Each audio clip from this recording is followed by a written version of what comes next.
What happened to your voice? What do you mean, what happened to my voice? I heard you by the bridge. I know what a girl sound like.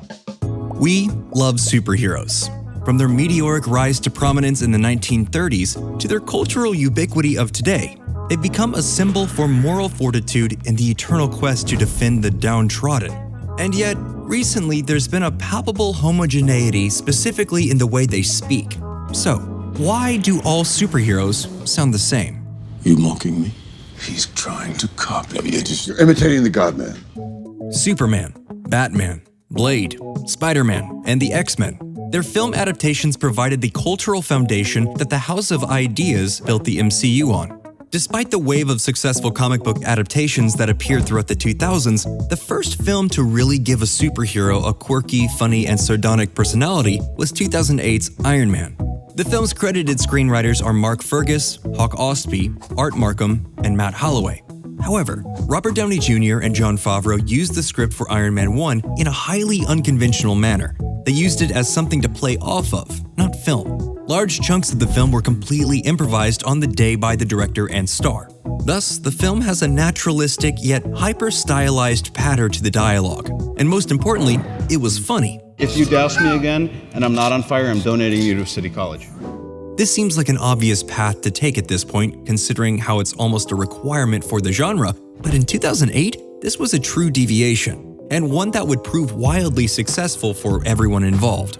Michael Keaton, a literal comedian prior to the role, wasn't funny as Batman.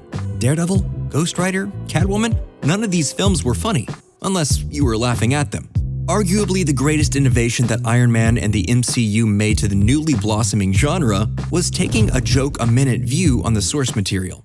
How do we get people to fall in love with objectively obscure characters, like Moon Knight? Make them funny and charming. She said I'll need her to suit. The ceremonial armor from Concha's temple, not Psycho Colonel Sanders.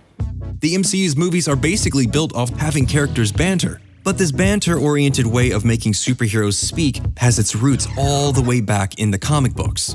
It's hard to overemphasize the effect that Brian Bendis had on the comic book form in the early 2000s. He pioneered the decompressed model of telling stories and brought a real human lens to the characters who had been stagnant for decades. Starting with his Daredevil, Alias, Ultimate Spider-Man work, and running through New Avengers and Secret Invasion work, Bendis took traditional superheroes and made them feel human, primarily due to dialogue. Bendis' chief creative inspiration was David Mamet. The playwright and screenwriter behind Glengarry Glen Ross and Ronin is recognized for his ear for dialogue, extensive monologues, and hyper-specific verbal tics. A always be B, C closing. Always be closing.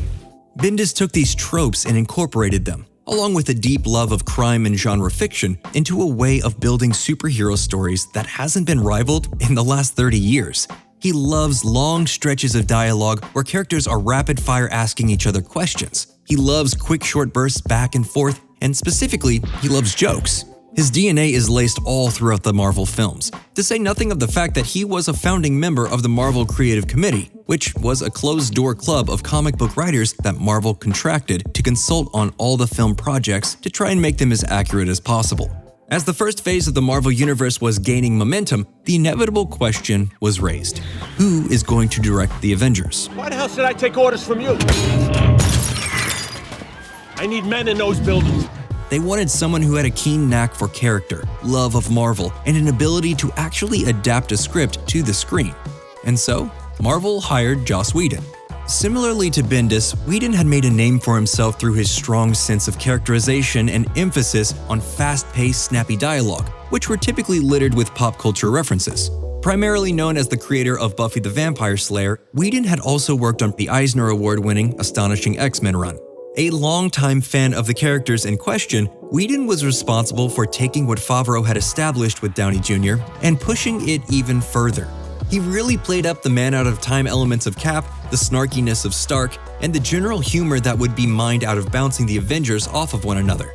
Needless to say, The Avengers was a smash hit, and Marvel signed Whedon to an exclusive contract to write, develop, and consult on all their projects for the next 3 years. This run would eventually come to an end with Age of Ultron not performing quite as well, and Whedon feeling like he was undercut by the studio. Oh, actually, he's the boss. I just pay for everything and design everything and make everyone look cooler. Now, by this point, the Marvel machine was a juggernaut, and everyone was trying to get in on the bandwagon, or rebelling against the status quo that Marvel was establishing. The first wave of the DCEU, orchestrated by Zack Snyder, was directly in opposition to the bright and accessible MCU. It was attempting to be a more grounded and adult take on superheroes. It was also trying to embrace gravitas over comedic timing. In theory, that could have worked as an alternative, but in execution, it became something else. What are your superpowers again? I'm rich. Which leads us directly into Justice League. This proved as the trying ground for the does one-size-fit-all approach to dialogue and character execution. Joss Whedon accepted the job of rewriting and refilming large chunks of Justice League after Zack Snyder was forced to step away from the picture. And that's how you get moments like this. Oh, something is definitely bleeding. Look, we don't need to rehash it. Justice League was not well received. However, the most important fallout from it was that it made Warner's want to steer away from the dark and gritty stuff they were doing, aside from one-off projects like Joker or The Batman, and have a more bombastic all-ages feel to their mainline cinematic universe. Shazam, Aquaman, and others emphasize a stylistic approach that veers into a more Marvel-adjacent mode of telling stories, namely jokes.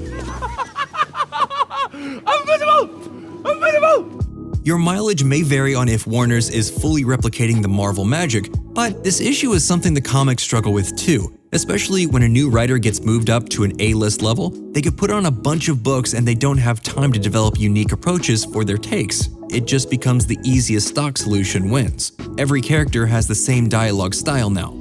In Bendis' critically acclaimed X-Men run and his new Avengers run, multiple characters use Yiddish words or turns of phrases in contexts that aren't exactly true to their character.